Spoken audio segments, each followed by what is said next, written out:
आयुष्यात पहिलं प्रेम कधी कुणावर होईल सांगता येत नाही। आपल्याला जी व्यक्ती मनाला आवडते ना तिच्यावर प्रेम होतं। अशीच एका संध्याकाळी मी ऑफिसमधून येताना ती मला दिसली। माझी गाडी आज नेमकी सर्व्हिसिंगला दिली होती। मला रिक्षाने जायचं होतं आणि मी रिक्षाची वाट बघत होतो। तीही तिथेच उभी होती। माझं लक्ष राहून राहून तिच्याकडे जात होतं। का या प्रश्नाचं उत्तर तेव्हा माझ्याकडेही नव्हतं। ती होतीच तशी साधी, पाठीवर लोंबणारे मोकळे केस। तिला पहिल्यांदा पाहिलं आणि मी तिच्यातच हरवून गेलो। ती मी थांबलेल्या रिक्षावाल्याला विचारत होती आणि मी तिच्याकडे पाहत होतो। रिक्षावाल्याने मला विचारलं तेव्हा मी भानावर आलो। साहेब, आपल्याला कुठं जायचंय? मला साईरत्न रेसिडेन्सी जवळ सोडाल का? हो बसा ना साहेब, रिक्षावाला म्हणाला। तेवढ्यात ती म्हणाली, काका मलाही तिथेच जायचंय, मला पण सोडाल का? रिक्षावाला म्हणाला, मॅडम तुम्ही या साहेबांना विचारा, कारण तुमच्या आधी त्यांनी रिक्षा बोलावली होती। हो हो, मला काही प्रॉब्लेम नाही, मी म्हणालो। तेव्हा थँक्यू म्हणत ती माझ्या बाजूला बसली। मीही वेलकम म्हटलो आणि मोबाईलमध्ये बघत होतो, उगाच तिला माझ्यामुळे ऑकवर्ड वाटायला नको म्हणून। तशी ती स्वभावाने छान वाटत होती। जरा वेळ गेला असेल, तिनेच विचारलं, तुम्ही नवीन आहात का? हो मी नवीन आहे, माझी बदली झाली।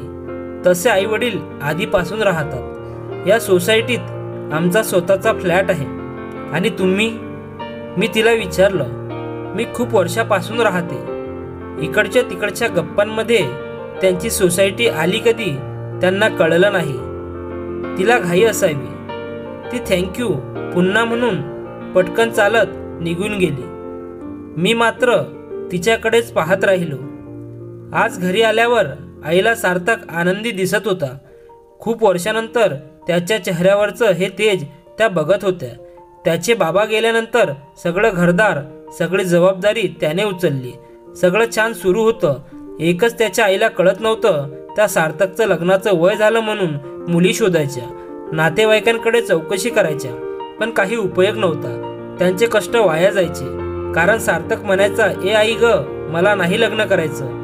पण असं म्हटलं तरी त्या काही थकत नव्हत्या। सार्थकला आनंदी पाहून आज त्यांचा मूड छान होता, म्हणून आईने सहज आपलं विचारलं, सार्थक काय झालं आज? खूप खुश आहेस? कुणी मिळाली की काय?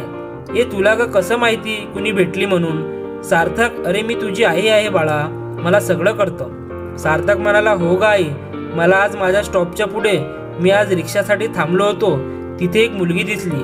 दिसायला साधी होती, पण त्या साधेपणातही ती सुंदर दिसत होती। सार्थक आनंदाने तिच्याविषयी आपल्या आईला सांगतो, अरे सार्थक, बरं झालं बघ, माझी काळजीच मिटली आता। तुला जी कुणी भेटली ना ती तुला आवडली आहे ना? आई देवाचे आभार मानते। आई, अगं ए आई, कुठून कुठे पोहोचलीस लगेच?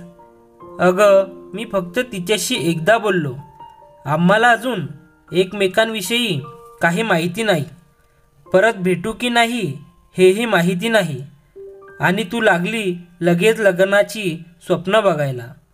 हो का? नको का बघायला? तू काय म्हातारा झाल्यावर लग्न करणार आहेस का? तुझ्या बरोबरची मित्रांची लग्न झालीत। आईने असं म्हटल्यावर सार्थक गप्पच बसला। एवढं बोललो आम्ही एकमेकांशी, पण नाव नाही विचारलं। अरे यार, माझ्याकडून नावच विचारायचं राहिलं। परत कधी भेटेल ती काय माहिती नाही। त्या दिवशी मानसीला पाहिल्यापासून सार्थक तिच्या प्रेमात पडला होता। त्यानंतर ते कधी कधी भेटू लागले, त्यांचं बोलणं व्हायचं। मानसीलाही सार्थक आवडत होता। तो फार बोलत नसे, त्याचा स्वभावच तसा होता। आपल्या बोलण्यामुळे मानसीला कुणी बघितलं तर तिला प्रॉब्लेम नको, या विचाराने कित्येकदा ती सोसायटीत समोर येऊनही तो तिला टाळत असे। नंतर त्यांचं त्यालाच वाईट वाटायचं। आई मात्र रोज विचारायची तिच्याविषयी। तो तिला सांगायचं तेवढंच सांगायचा, आणि ती याच सोसायटीत राहते हे मात्र सार्थकने आईला सांगितलं नव्हतं, कारण आई लगेच त्यांना लग्नाचं विचारायला जाईल। त्यात मानसीला मी आवडतो की नाही माहिती नाही, पण तिला दुसरी व्यक्ती आवडत असेल तर आपण विचारल्यामुळे तिने लग्नाला हो म्हणले हे असं सार्थकला नको होतं. असे 6 महिने निघून जातात. सार्थकला मानसी कधी कधी अशीच स्टॉपवर किंवा कुठेतरी भेटायची, स्माईल करायची आणि बोलायची. असेच दिवस जात होते. सार्थक मानसीवर प्रेम करू लागला होता. त्यालाही ती आवडत होती. आता त्याचं लग्न ठरलं होतं. आपल्याला लाईफ पार्टनर म्हणून मानसी सारखीच हवी हे त्याचं मनात पक्क झालं होतं. तो त्याच्या मित्राला ही गोष्ट सांगतो तेव्हा त्याचा मित्र त्याला म्हणतो, वेळ न घालवता तिला प्रपोज कर आणि लग्नासाठी विचार, तेव्हा तिचं काय आहे ते तुला कळेल. सार्थकला हे बोलायची हिंमतही नव्हती, कारण तो कधीच मुलींना बोलत नव्हता. पण मानसीवर मनापासून प्रेम असल्याने तो तिला प्रपोज करायचं ठरवतो आणि त्याच्या मनातील प्रेम व्यक्त करायचं ठरवतो.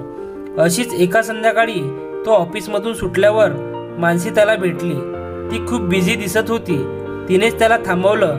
त्याला खूप आनंद झाला. तोही उत्सुक होता तिला मनातलं सगळं सांगायला. त्या दिवशी तिनेच पुढाकार घेत म्हटलं, आज तुला माझ्याकडून कॉफी, चल ना आपण जाऊया, जवळ आहे कॉफी शॉप. सार्थकनेही लगेच होकार दिला. त्यालाही उत्सुकता होती आज मानसी आपल्याला काय सांगते हे ऐकायला. दोघे कॉफी शॉपमध्ये पोहोचतात. तिथे आधी गप्पा होतात, सोबत कॉफी घेतात. दोघांनाही एकमेकांची सोबत हवी होती. छान वेळ चालला होता. ती त्याची पहिली भेट. कॉफी घेऊन झाल्यावर सार्थक म्हणतो, मानसी तुला काही सांगायचं होतं ना? पण मलाही तुला काही सांगायचं आहे सार्थक. ये सार्थक, आधी मी सांगणार आणि मग तू सांग. लेडीज फर्स्ट हा. मानसी हसत म्हणते, बरं तू बोल आधी. सार्थक शांतपणे म्हणतो, अरे मला तुला सांगायचं होतं. बघ माझं लग्न ठरलंय. पुढच्या महिन्यातच लग्न आहे. तू नक्की यायचं. मानसी एका दमात बोलून गेली. क्षणभर तर सार्थकला काय बोलावं काही सुचेना. हा पण तिच्या चेहऱ्यावर आनंद दिसत होता. ती खुश दिसत होती. यातच सगळं आलं. मला माझं प्रेम नाही मिळालं, पण मानसी आनंदी आहे. तिच्या आनंदातच माझा आनंद आहे. स्वतःला थोडंसं सावरत मोठ्या मुश्किलीने सार्थकने हो म्हटलं. नक्की येईल. तिला उशीर होत होता म्हणून मानसी निघून गेली आणि सार्थक ती नजरेआड होईपर्यंत तिलाच पाहत होता. आज नंतर तो असं पाहू शकणार नव्हता, कारण आता ती दुसऱ्या कुणाची तरी होणार हे सार्थकला पचवणं कठीण झालं होतं. पण मानसीला आनंदी पाहून तो रडायला थांबतो. त्याचं प्रेम अबोलच राहिलं. आज सोसायटीत आल्यावर परत पहिल्यापासून सगळं आठवत होतं सार्थकला. त्याला आज एक गोष्ट समजली होती, आपलं कुणावर प्रेम असेल ना, आपल्या मनातल्या भावना त्या व्यक्तीजवळ व्यक्त करायला इतकाही उशीर करू नये की ती व्यक्ती दुसऱ्याची होईल.